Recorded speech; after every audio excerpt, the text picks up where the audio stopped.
People are on our side. When we say, you know, you're this rich town, you creating your own police force just undermines the whole concept of this thing. You're duplicating services. You're sort of creating an area where you want to pay your taxes only to serve you. And it's part of the town I'm from, so I don't have any problem with the people. I mean, I think I get what they're trying to do, but it just will undermine what people have fought so hard to do for 50 years. And so I probably get more excited about it than I should. But I take it very seriously. I take it very seriously. Greg, did you have a comment? Well, that is one of the interesting challenges, is the reconciliation of your different tax structures. Obviously, when you're talking about things like local taxes and things like that, your millage on your properties. And in Ohio's case, we have over 700 entities that have a city or a municipal income tax, which is kind of a quirk that a lot of states actually don't have as much of. I think there's only one state in the country that has more municipal income tax rates than Ohio does. And it is interesting looking, we have 3,700, actually probably far more than that, local governmental entities. So looking at a way to bring that down, to lower that for the tax standpoint. But one thing I just want to be a little cautious about is making sure that we do that there's always the monitoring of using your existing resources, whether you can save money initially or you can redeploy your existing assets more efficiently, but just always being sure that you're not leveling up the costs and having things that are requiring additional revenue that forces taxes to go up in an ironic sense. I mean, again, that's the prism that we looked at it, is we got a high local tax rate. How can we keep a lid on this?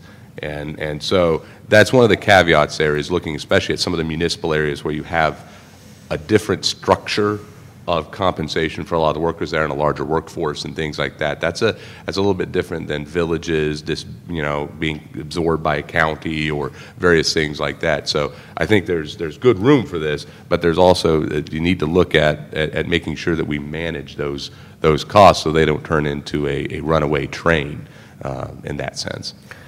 I'm going to direct one more question to Eric and then open it up for questions. I wanted to kind of jump off your list of 3 important points, and the last one being place, and designing, using our anchor institutions, our eds and meds, as sometimes we call them, to create attractive places. And that's going to be, I think, particularly important in our Ohio cities as we look at how to change governance forms. And a recent New York Times op-ed noted that demographics are driving changes in how we live and work. Baby boomers, the confluence of baby boomers and millennials who want walkable neighborhoods and seem to be wanting to move closer to downtown and create, or suburban town centers. And so I'm wondering, how do we take advantage of that and sort of prepare our Ohio cities? What role would our universities and anchor institutions play? Because I think in Ohio we might have a chicken and egg problem. If we can start to look at regional governance, but we still need to be thinking about how to regenerate our cities in order to make the whole thing work. Absolutely. And look, first of all, let me just say, we can't make this, when you think about your institutions like your colleges and universities, we can't make this a competition between downtown campuses and campuses that serve neighborhoods or even the suburbs here in Ohio. I mean, obviously, if you do a countywide consolidation, then it includes your campuses that are downtown and your campuses that are out, that are out on the outskirts. And I think we need to work really hard to not make this an either-or. People will live where they choose to live, and we're going to serve them where they live. And it's important that we serve them where they live. It keeps our institutions strong and vital. I mean, I remember when I was still in the legislature before I became chancellor, the huge debate about Columbus State opening a campus in Delaware County, right? I mean, you could fight that if you want, but it doesn't mean that the people in Delaware County we're going to drive down to the main campus downtown to get the evening class if they couldn't make it. What it did is it strengthened Columbus State. It brings more people into higher education. It improves the overall workforce of the state. So let's not make this a competition. But having said that, look, this is, as I said at the beginning, sorry to be repetitive, but this is a subject we know well. We know that universities and college campuses have enormous potential to create those vibrant, attractive urban environments. And on a scale of 1 to 10, if 10 is, we're hitting on all cylinders, we're at about a 1. I mean, we're just not even close to where, we need to be. And again, in thinking about everything that a major university campus or even a community college campus does. It has a lot of people who work there. Well, how many people who work there actually live around there? I remember when I was chancellor, I won't mention what city I was in, and it wasn't yours, Mayor Bell, but I was, as I traveled around to visit campuses, I would always try to meet with different groups of stakeholders. You want to meet with students, you want to meet with staff, you want to meet with faculty. So I had an 8 a.m. faculty breakfast at one of our great urban universities, and I got there and I'm sitting at the head of the table, and there's places set up for 20, 25 people, and there's maybe 5 people there at 8 o'clock, right? And then little by little they're straggling in and apologizing to me that they got caught in the traffic jam on the freeway, coming in from where they live. There was an accident or something that morning. So of course I'm sitting there thinking to myself, well, what if maybe half of these people lived near the campus? And of course, once again, let's remind ourselves we have leverage, right? These are highly paid employees, many of them of public institutions, therefore is being supported by tax dollars to a large extent. I'm not saying that we require anybody to do anything, but we can certainly think about incentives to have the kinds of neighborhoods and schools that would keep our faculty close at hand.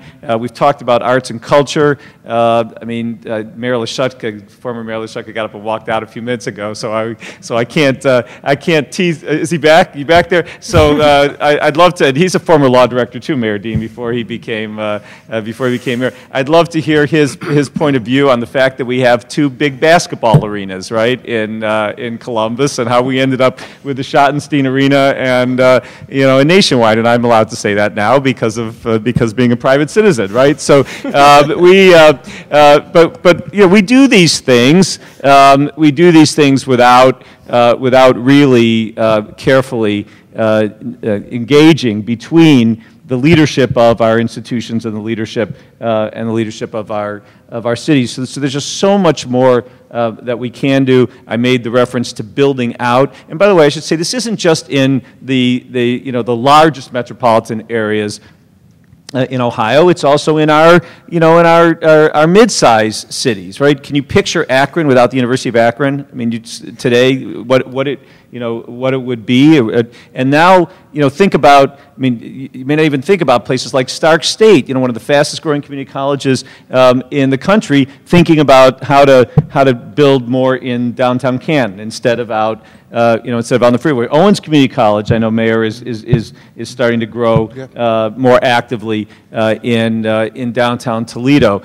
So, I mean, we have in our mid-tier cities as well, we have very powerful public and private institutions that can be creating the kinds of spaces that I think I agree with the New York Times article, that a lot of people want. Not everybody, and let's not think it's going to be everybody. It's not going to be. But it can be a growing tax base, Mayor Dean, for the cities. Because again, I remind you, if you we once did sort of one of those heat maps of the incomes in a couple of our cities, and it's not just that the employment is centered around the university and community college bases, but it's the high income employment largely, right? When you build a sports venue, other than the 5 basketball players, who make millions of dollars, most of the people who work in the sports venue aren't making that much money.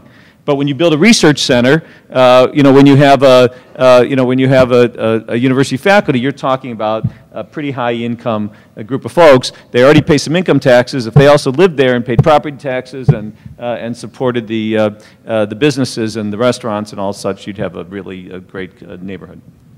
Did you want Mayor Bell? Just to piggyback on some of the things he's saying, one of the things that we have done in Toledo is we actually work very closely with the university because they're one of our biggest economic growth engines. And we, the president and I, we sit and we talk on a pretty regular basis about different issues affecting our city. Their police force actually patrols the neighborhoods in the area outside of the campus. Right, and how many people other than you, Mayor, know they have a police force, right? I mean, let's just start there with that conversation. Yeah, They yeah. do, because they have to, because they have security